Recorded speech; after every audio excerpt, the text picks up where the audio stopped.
Bir donishmand aytadi, dushman kerak bo'lsa, yaqin do'stlarni ko'paytir. Yaxshi dushman chiqmas begonalardan.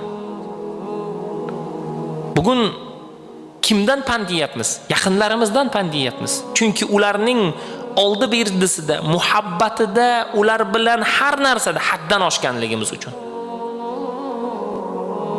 Farzandimizni, o'g'limizdir, qizimizdir, ulardan pand yeyapmiz. Oilalari buzilyapti, ular tarbiyasiz bo'lyapti, harom yo'lga kirib qolyapti, zino qilyapti.